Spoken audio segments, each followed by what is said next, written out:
remember just feeling so lost. But in the moments before his death, my head is pretty messed up and damaged. Wyatt recorded this video explaining his pain. The voices and demons in my head just started to take over everything I wanted to do. And asking his parents to donate his brain to science, a request that led researchers at Boston University to discover that Wyatt suffered from advanced CTE, a degenerative brain disease most often found in deceased NFL players, not someone as young as Wyatt. You're talking about an 18-year-old kid that inside his mind is already starting to be in the 70s and 80s. These issues may happen earlier. In September 2002, Dr. Benito Malu, a junior pathologist at the Allegheny County Medical Examiner's Office in Pittsburgh, began an autopsy that would change the conversation around brain injuries in contact sports forever. The subject was Mike Webster, a former center for the Pittsburgh Steelers whose illustrious NFL career had ended in a struggle with severe neuropsychiatric issues, including depression and memory problems. Webster's unexpected death due to a heart attack raised questions for Dr. Omalu. How could a once successful athlete in his 50s descend into such turmoil? As Dr. Omalu examined Webster's brain, he initially found it appeared normal. However, further microscopic examination revealed alarming abnormalities, tangled accumulations of a protein called tau, which indicated significant damage to brain cells. This pattern was unusual for someone so young, leading Dr. Omalu to consider conditions like dementia pugilistica, typically associated with boxers. Yet he recognized that the implications stretched beyond boxing, so he coined the term chronic traumatic encephalopathy (CTE) to describe the progressive degenerative brain disease linked to head trauma in athletes. The publication of Dr. Omalu's landmark paper in 2005, titled Chronic Traumatic Encephalopathy in a National Football League Player, ignited a fierce debate. Initially, the NFL dismissed his findings and even pressured him to retract them. However, Dr. Omalu and his colleagues stood firm, emphasizing the need for a serious discussion about brain injuries in sports. That landmark paper opened the door to a discussion about brain injury that needed to be had, remarked Dr. Tad Seifert, highlighting the importance of this research. Since then, a growing body of evidence has established CTE as a condition not limited to football or boxing. It has been found in athletes from various sports, including soccer, ice hockey, and rugby, as well as military personnel exposed to blast injuries. The symptoms of CTE can be devastating, leading to depression, memory loss, confusion, and even suicide in some cases. Research indicates that concussions and traumatic brain injuries are not confined to professional players. For instance, a study of college football players revealed that over 72% of concussions occurred during practice, particularly during the preseason, highlighting the need for better safety measures at all levels of the sport. Dr. Omalu's findings have since spurred changes in how sports organizations address head injuries, emphasizing the importance of recognizing the long-term effects of repeated head trauma. The conversation about CTE continues to evolve, urging a collective responsibility among players, coaches, and organizations to prioritize safety, awareness, and mental health support in contact sports.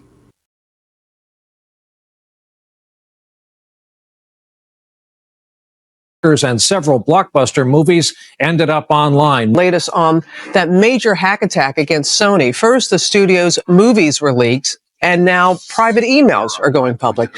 In 2014, Sony was hacked, and scripts, emails, and films were released.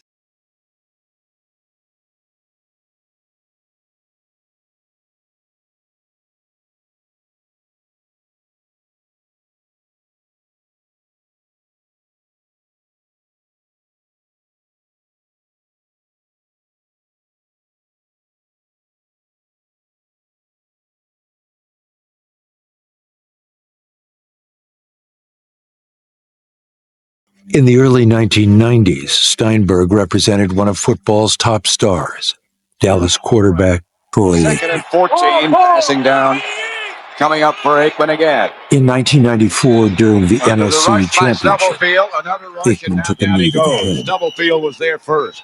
Troy Aikman took a knee to the head. You see, it's right here. It's Dennis Brown coming in. You see the knee right there. Knee right on his helmet. Aikman's concussion was bad enough that he could not return to the game. Aikman was taken to a local hospital. Back to the locker room. I went to visit Troy, who was sitting in a darkened hospital room, all alone. The room is dark because Aikman can't even stand looking into the light. It's this sort of surreal scene where the city is celebrating and the quarterback who won the game is in the hospital with his agent. He looked at me and he said, "Lee, where am I?" And I said, "Well, you're in the hospital." And he said, "Well, why am I here?" And I said, "Because you suffered a concussion today." And he said, "Well, who did we play?" And I said, "The 49ers. And he said, "Did we win?" "Yes, you won." "Did I play well?" "Yes, you played well." What does that, and so what's that mean? It means you're going to the Super Bowl. 5 minutes later, they're sitting there, they're continuing to hang out, and Aikman suddenly turns to Steinberg and says, "What am I doing here?" And the next thing you know, they're reliving this conversation they'd had 5 minutes earlier. For a minute, I thought he was joking. And I went through the same sequence of answers again. And his face brightened and we celebrated again. Maybe 10 minutes passed. And he looked at me with the same puzzled expression and asked the same sequence of questions. It terrified me to see how tender the bond was between sentient consciousness and potential dementia. You watch a pro football game, and naturally, the biggest cheers are for the touchdowns. But the second biggest cheers are for a nasty hit.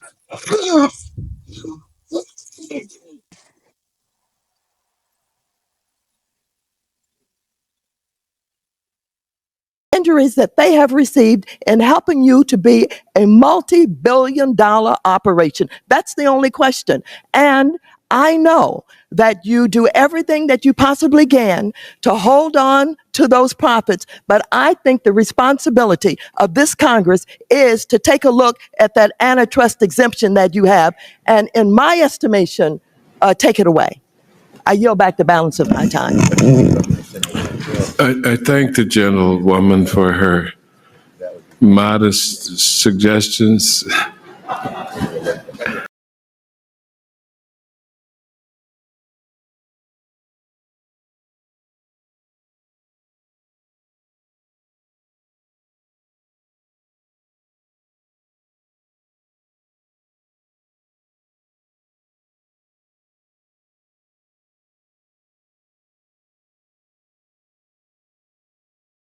NFL Commissioner Roger Goodell did not acknowledge a connection between head injuries on the football field and later brain diseases while defending the league's policies on concussions before Congress on Wednesday that frustrated several.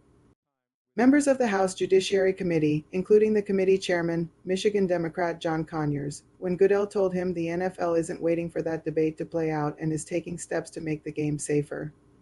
"I just asked you a simple question. What is the answer?" persisted Conyers. Goodell replied by saying a medical expert could give a better answer than he could, but some House members complained later that Dr. Ira Kassan, chairman of the NFL's Committee on Concussions, had not testified. Commissioner Roger Goodell refused to acknowledge a connection between head injuries on the football field and brain diseases later in life. Chipso Motovilla or Getty Images representative Linda Sanchez, de California, gave Kassan some exposure anyway, playing a clip of a TV interview in which he denied evidence of a link between multiple head injuries in NFL players with brain disorders such as dementia and Alzheimer's. Sanchez said that reminded her of tobacco companies denying a link between smoking and health damage in the 1990s. Goodell testified alongside new NFL Players Association leader Emora Smith, who said the union has not done its best in this area. "We will do better." Both men did agree to turn over players' medical records to the committee. In addition, Conyers wants information on head injuries from the NCAA, high schools, and medical researchers to better understand football's health risks. Still, several Republicans questioned the point of the hearing. Representative Ted Poe of Texas said Congress involvement in football would mean the end of the sport. We'd all be playing touch football, he said. Representative Maxine Waters, de California, whose husband played in the NFL, asked Goodell how the league was addressing the welfare of retired players during current collective bargaining negotiations. Goodell said it's a priority for the owners and players to take better care of our retired players, but Waters cut him off, demanding specifics. We've heard from the NFL time and time again, you're always studying, you're always trying. You're hopeful, Waters said, pointing a finger in Goodell's direction. I want to know, what are you doing to deal with these problems and other problems related to injuries? When Goodell said talks between owners and players are in the early stages, Waters said it's time for Congress to take a look at your antitrust exemption and that she thinks it should be removed. A 1961 law grants professional sports leagues antitrust exemption for broadcasting that has allowed the NFL to sign TV contracts totaling billions of dollars on behalf of all its teams, helping transform the league into the economic powerhouse it is today.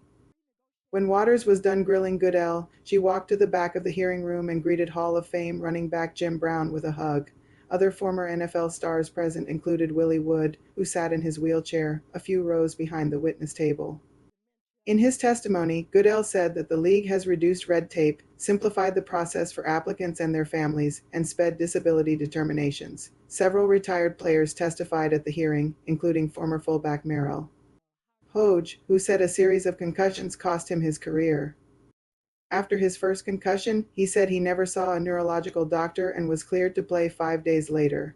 What happened to me would not happen in the National Football League today, Hoge said. That does not mean we are all the way there.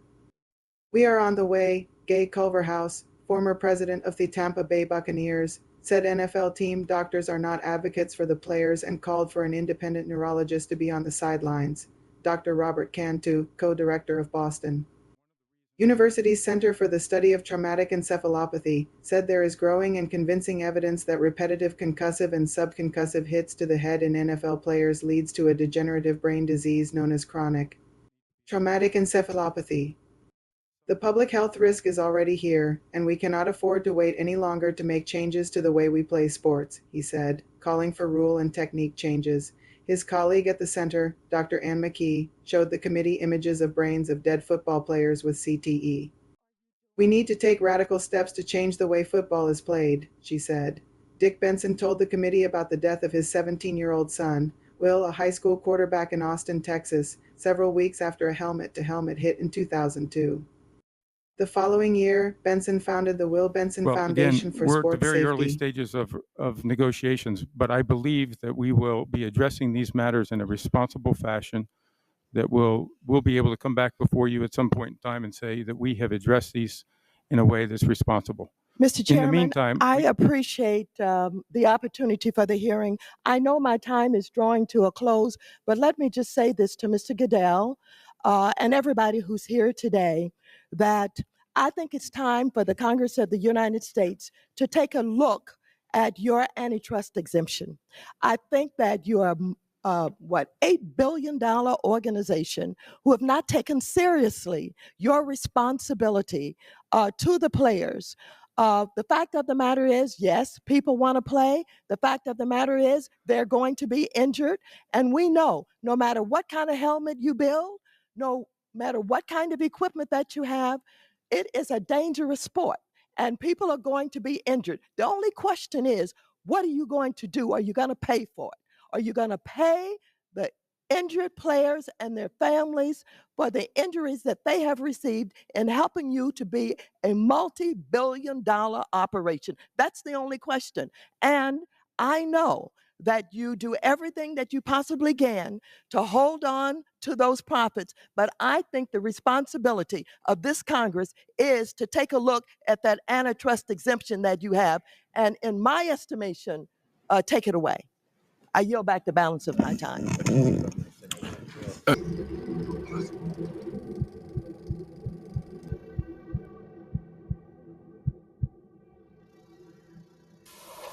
Do you know me? I'm one of the best known cowboys in Texas. In 1960, we would see the birth of the Dallas Cowboys, the NFL's first expansion team. and what would become America's team kicked off with humble beginnings. The early 60s were not kind to the Cowboys, with loss after loss. Many players frequently didn't show up to practice, or some even to games. But that would all change for Dallas in 1966.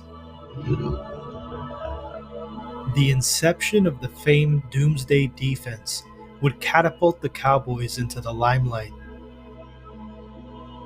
Led by the likes of Bob Lilly, Chuck Howley, Cornell Green, and Mel Renfro, Dallas was now a team to be feared. However, Dallas was not without offensive firepower. Led by All-Pro quarterback Don Meredith, fullback Don Perkins, and receiver Bob Hayes, the Cowboys went to 2 consecutive NFL championship games, falling short of the Green Bay Packers, and losing twice to the Cleveland Browns in 1968 and 1969.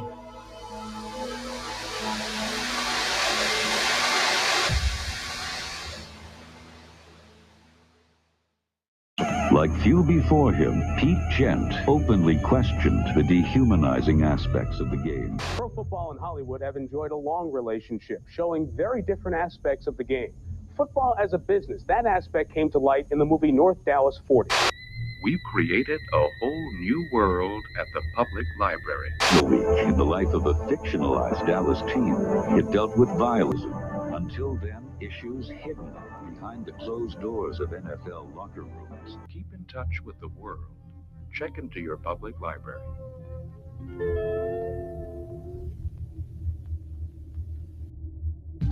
In 1973, former receiver for the Dallas Cowboys, Peter Gent, published a tell-all book exposing the dark truth about the NFL, titled North Dallas 40.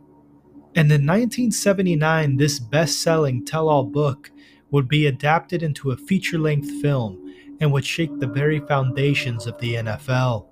North Dallas 40, a film released in 1979 and based on Peter Gent's semi-autobiographical novel, offers a stark and revealing look into the world of professional football, specifically the experiences of players in the NFL, through its gritty narrative. The film pulls back the curtain on the glamorous fad often associated with the sport, exposing the harsh realities that players face behind the bright lights of the stadiums. The movie paints a vivid picture of the constant physical pain that players endure, showcasing how injuries and the toll of the game are often downplayed or ignored. It depicts a culture where players are expected to perform at peak levels despite their suffering, reflecting a troubling disregard for their well-being. Moreover, the film delves into the pervasive issues of addiction, highlighting how many athletes turn to drugs and alcohol to cope with the immense pressures of the sport and to numb the pain from injuries. Gent's portrayal of the owners and management further emphasizes the lack of genuine care for players. Rather than being seen as individuals with unique struggles, players are often treated as expendable assets, with their value determined solely by their on-field performance. This dynamic creates an environment where the human aspect is overlooked, leading to feelings of isolation and despair among the athletes. In response to the film's unflinching portrayal of these realities, the NFL reacted defensively, attempting to suppress any negative representation of the league. The league imposed penalties on players who were involved in the film or who spoke out about their experiences, signaling a clear message: dissent would not be tolerated. This reaction not only aimed to maintain the league's polished public image, but also sought to silence those who dared to shed light on the uncomfortable truths of player life. Ultimately, North Dallas 40 serves as a powerful critique of the NFL, revealing the stark contrast between the glamorous perception of professional football and the often painful reality experienced by its players. By exposing the addiction, physical suffering, and the apathy of team owners, the film ignites essential conversations about player welfare and the ethical responsibilities of those who profit from the sport. Through its raw and honest storytelling, it reminds audiences of the human cost behind the spectacle of football, challenging them to reconsider what lies beneath the surface of America's favorite pastime. The film's candid portrayal of the NFL and its culture did not sit well with the league. The NFL's response was swift and severe. They aimed to suppress any negative representation of the league and its players. This included punishing players who were associated with the film or who spoke out about their experiences, reinforcing a culture of silence around the issues depicted in the movie. Peter Gent, both a writer and a former player, drew from his own experiences making the film's insights particularly poignant. His portrayal of the harsh realities of life in the NFL challenged the idealized image of professional football as a glamorous and heroic pursuit. The backlash from the NFL highlighted the league's desire to maintain a strong public image and control the narrative surrounding its players and the sport. Overall, North Dallas 40 remains significant not only for its storytelling but also for its role in challenging the status quo of the NFL, prompting discussions about player welfare, the culture of masculinity in sports, and the broader implications of fame and success in professional athletics. North Dallas 40, released in 1979, is a compelling film adaptation of the novel authored by Peter Gent, a former NFL player himself. The movie provides an unvarnished glimpse into the life of professional football players, particularly focusing on the experiences of those within the Dallas Cowboys organization. It tackles various themes, including the intense physical and emotional pressures players endure, the camaraderie that develops amidst the chaos, and the pervasive drug culture that often accompanies the sport. By doing so, the film reveals the often hidden realities of life in the NFL, exposing the darker aspects that are frequently glossed over in mainstream portrayals. The candid nature of the film's depiction of the NFL did not go unnoticed by the league itself. In fact, the NFL reacted swiftly and decisively, seeking to quash any negative narratives that could tarnish its image. This response included punitive measures against players who participated in or endorsed the film, as well as those who voiced their personal experiences related to the issues highlighted in the storyline. The league's actions were indicative of a broader effort to control the narrative surrounding professional football, maintaining a facade of glamour and heroism while silencing dissent. Peter Gent's unique perspective, drawn from his own life as a player, lends a profound authenticity to the film's message.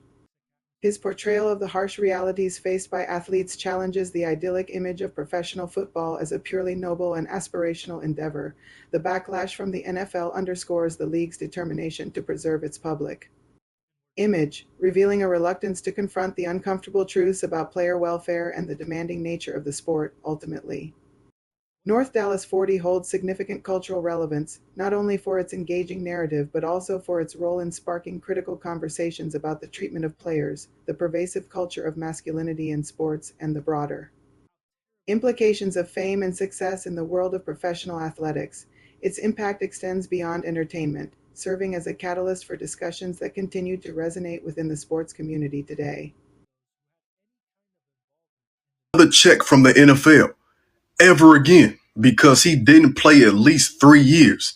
He's in his second year, and you must play at least 3 years in the NFL to get a pension. And that pension is only $43,000 a year, which is about $3,600 a month. And that pension can't even be retrieved until you're 55. DeMar is 24. And the average lifespan of NFL players, regardless of race, is about 60 years old. So if you get that pension at 55, on average, you're only going to get that $43,000 a year for about 5 years. And that health insurance that you sorely need from the NFL is only good for about 5 years after you retire. But let's keep going, y'all. The average lifespan of a man in America, regardless of race, is about 76 years. The average playing career in the NFL is about 3 years. And the average salary is about $2 million. But the median is $860,000. So this all boils down to this. When we funnel our young black boys into the NFL, we're saying that them making anywhere from $860,000 to $2 million a year per year for 3 years is worth them losing about 16 years of their life. Just sit with that for a moment.